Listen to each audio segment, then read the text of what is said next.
So those pesky little greys that are coming through, let's get rid of them.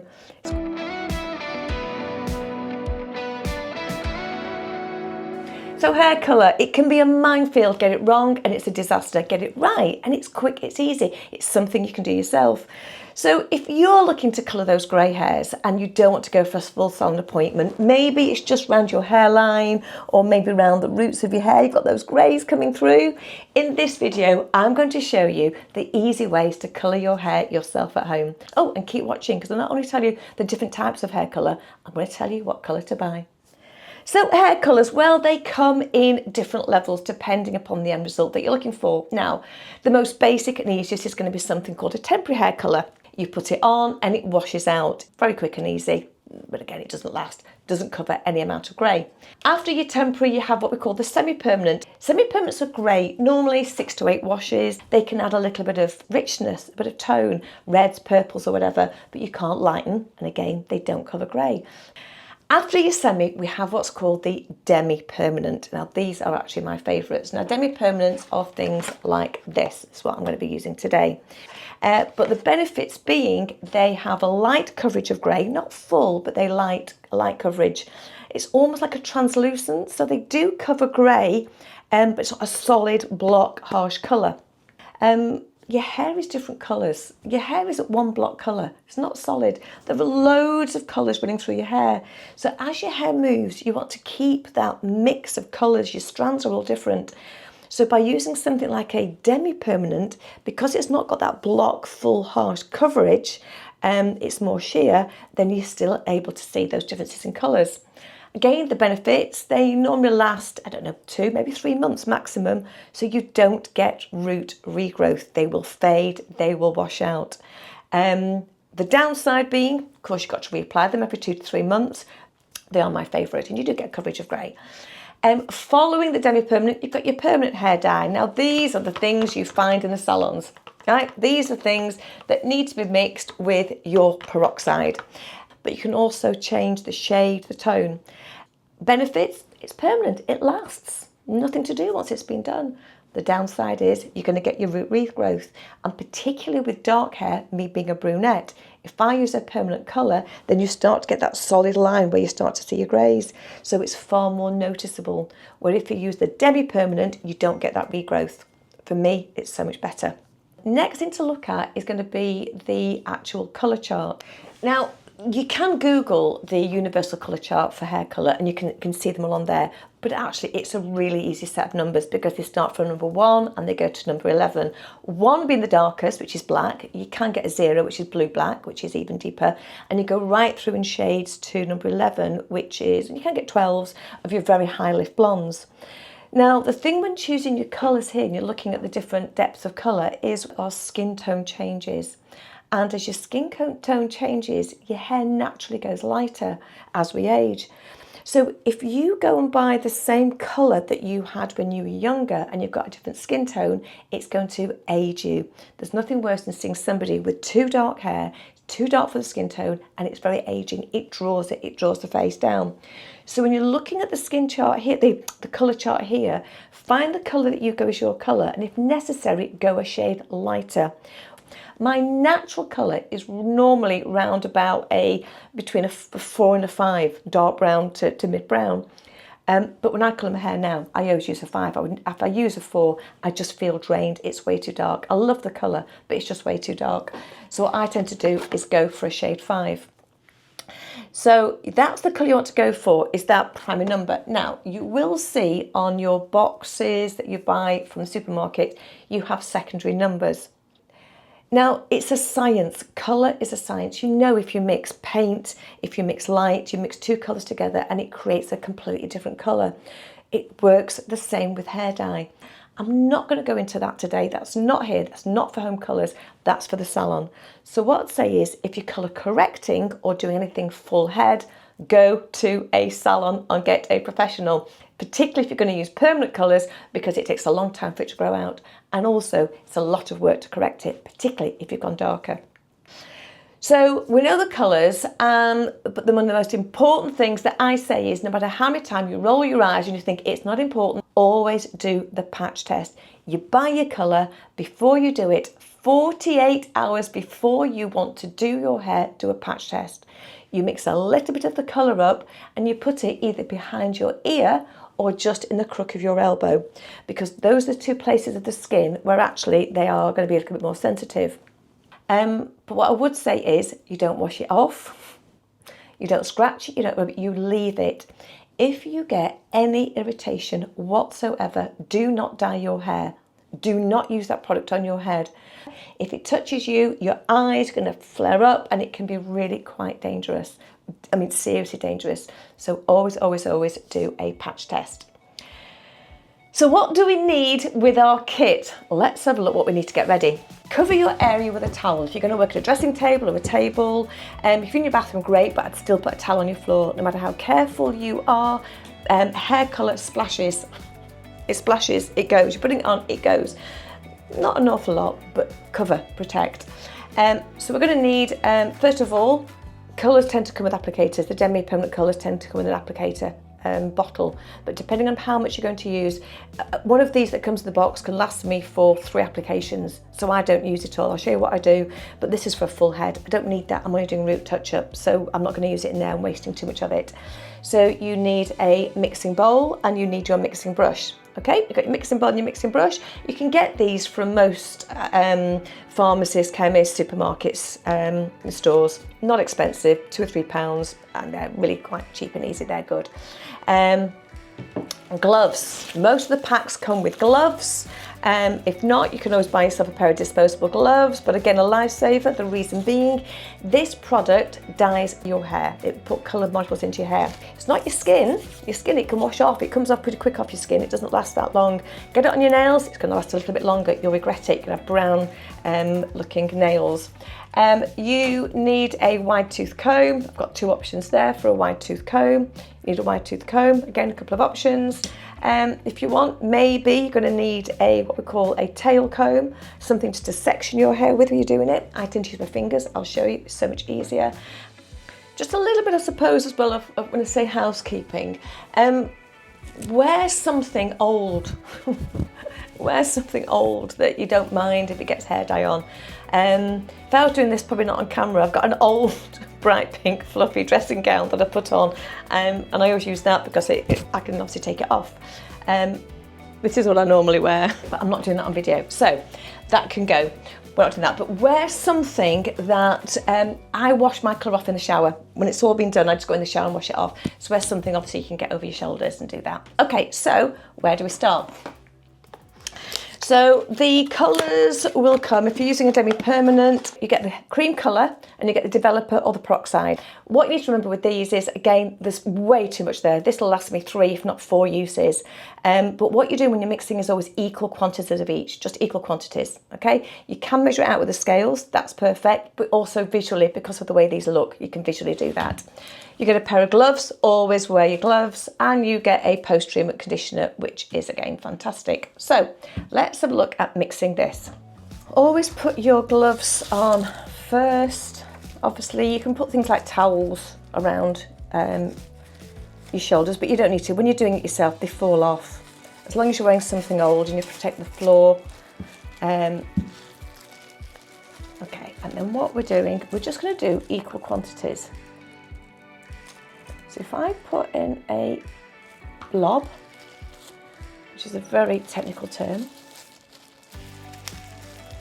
always put the lid back on.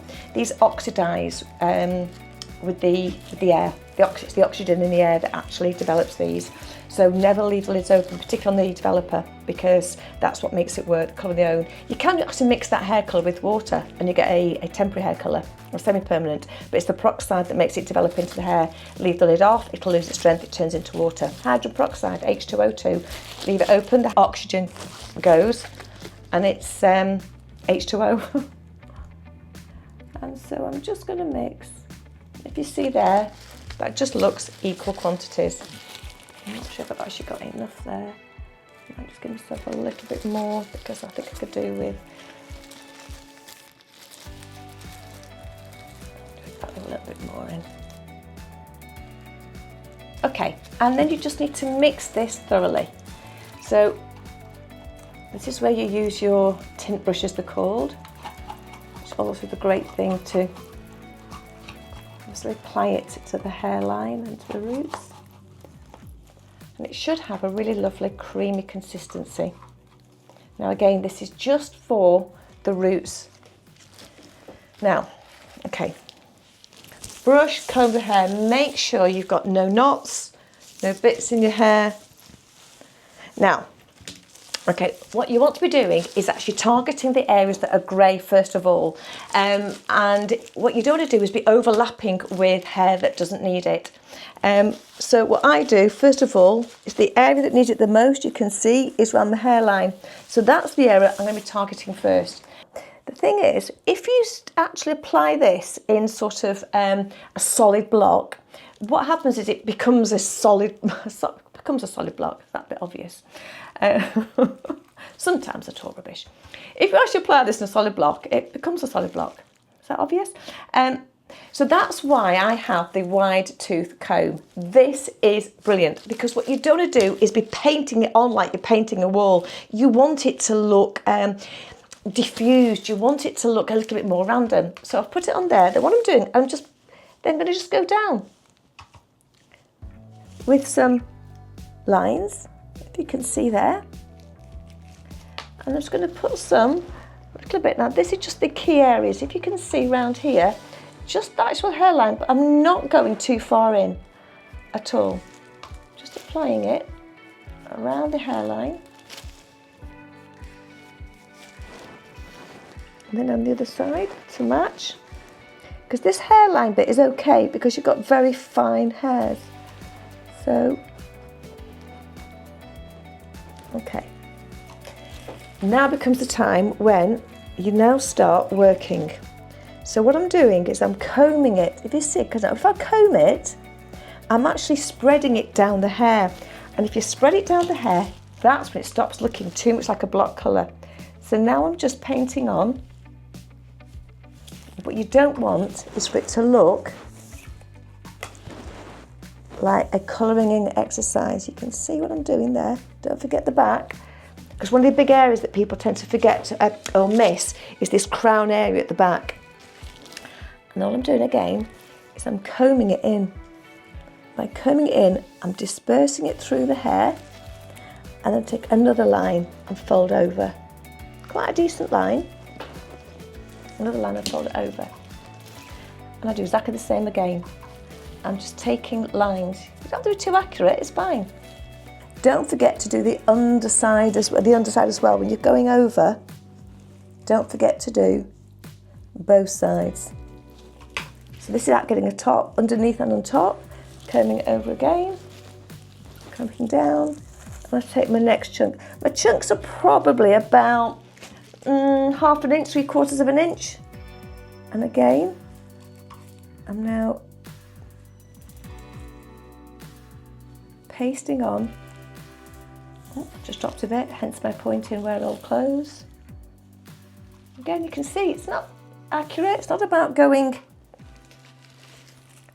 accurate, but when you comb it in, that's when you get this ability of your hair to look so natural, so it doesn't look coloured. The mistake people make is when they paste it on. So again, you don't need to be incredibly neat. In fact, the messier you are, sometimes the better. Of course, you're using a wide tooth comb, because if you use a comb that's too narrow, what happens is it just coats it all. And you're looking for that look where it doesn't look coated, except for that, just that little hairline around there. It won't lighten the hair at all. The thing about a demi-permanent is it won't lighten your hair. Okay, and then what I can do, I can just take that and comb that, and we do exactly the same down the other side.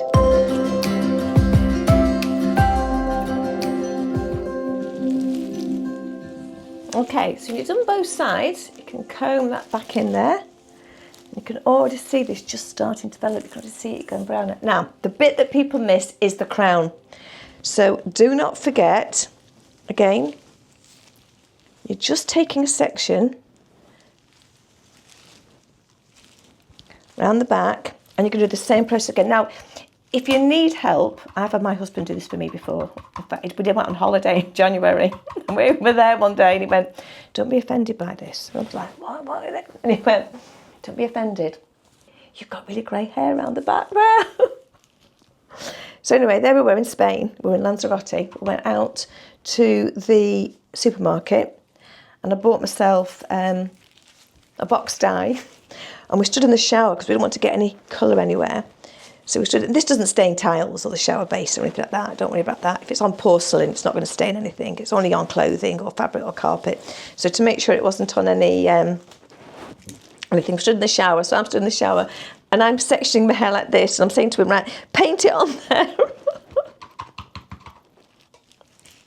So again, you're doing the same thing, but this is a little bit. It is a little bit harder. But what you're doing is just taking your comb, and you're sectioning the hair across.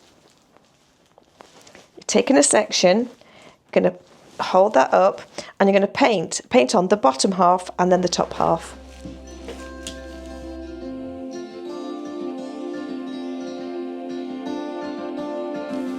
Right. Now, once we've got all that done, let me just have a quick look around here. Now you'll see, if you get it on your hairline, as in on your skin, don't worry, it comes off your skin. It comes off your skin. You've done a patch test, you know you're not going to get a reaction to it. That's absolutely key. Just get a bit of cotton wool. What you can do is then just wipe around. So it's coming off on there, but that just takes it off. Oops. Just got a little bit there. And sometimes stray hairs. But it's okay, it can go on the skin. So this is the only area where I paint it on solid, just this very, very front line. I don't do that anywhere else. So all the other areas, it's combed through the hair. And obviously I don't want it to go to the front end of the hair. And the reason for that is you don't want to overlap colour, particularly with permanent tint, but definitely with this, you don't want to be overlapping colour. So I'm trying to get different strands every time I do this. And if you see, none of this hair here has been covered. What happens with grey hair is it actually loses the colour. Imagine hair being like a clear straw, very, very narrow, of course, but a very clear long strand, a clear plastic. And it's filled with colour molecules. And colour molecules can be black, brown, red, yellow. And if you've got more black, you've got very dark hair. If you've got more yellow, you've got very blonde hair. If you've got the brown with lots of red, you've got a very warm brown.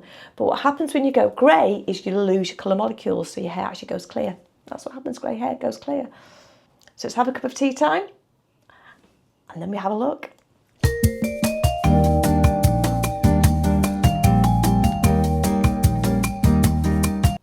So this has been on now for 20 minutes, which they say on the box 20 minutes. But what I'm going to do now is just a tiny little bit. You'll see on there I've got a little tiny bit left. I did actually top it up a bit more. I've got a tiny bit left. I'm going to mix it with a little bit of warm water, and then I'm just going to very quickly run it through my hair. This just sort of blends it and balances it out and makes sure you don't have any sort of demarcation lines. I've probably got about 2 parts water to 1 part of the actual hair tint. It needs to be very, very liquidy. And the reason being, it's just going to run through the ends of your hair. It sort of just blends it through, to be honest, and just gives a little bit of a, they say it grabs, they say colour grabs. It's just going to help the colour just grab a little tiny bit. So I'm just going to hold it like this and just run it through the ends of the hair. And again, using a wide tooth comb, I've got a much wider one now. I'm just going to run that through. And all this does, just sort of gives a little bit of a blend. It's very watery, it's only going to stay on a few minutes.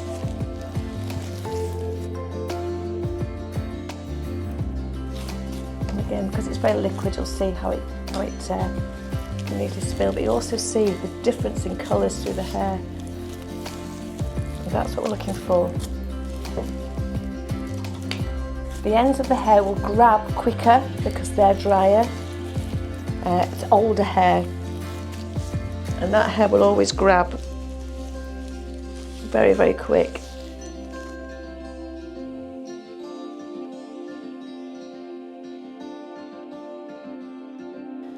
A little bit on the gloves, just paste a little bit of the liquid on the glove, rub together, and then just scrunch it through the ends. You really don't want an awful lot, and you don't want it to be on for long either. It's just really blending it all through. Okay, so I'm just going to wait another 5 minutes. It did say on the box 20 minutes, but I know this product. I know this product with my hair, and I know this product with my hair. Normally, it's about 30 minutes for it to really take to actually cover the grey. So give it a few more minutes, and then it's shampoo it off. So all washed. Let's have a look. Why is it women always do this? That's a rather large turban, I think, today. Okay, so if you can see, there's no dye on the skin. And that looks, to me, pretty even. People think that when you're just pasting it on like that, you're not going to cover the grey, but it does because you're combing it through. So all it takes now is, let's give it a dry.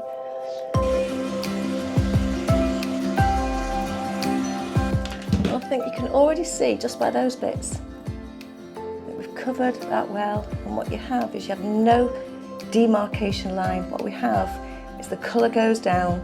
It's nice to look a little bit pale at the end because with sunlight, hair naturally goes lighter at the end. Very rarely is it dark, lighter at the roots and it goes darker unless you've got a specific effect. So having it going a little bit lighter at the end is always nice. So right, get the clips out.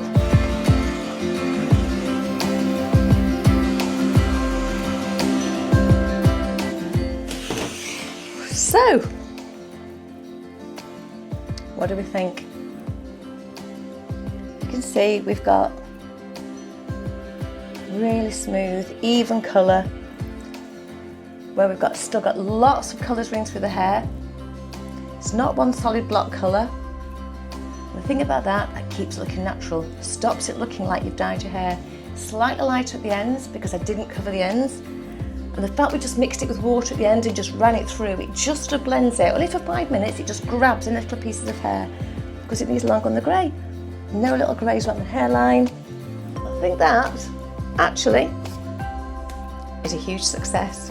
I know this is my colour.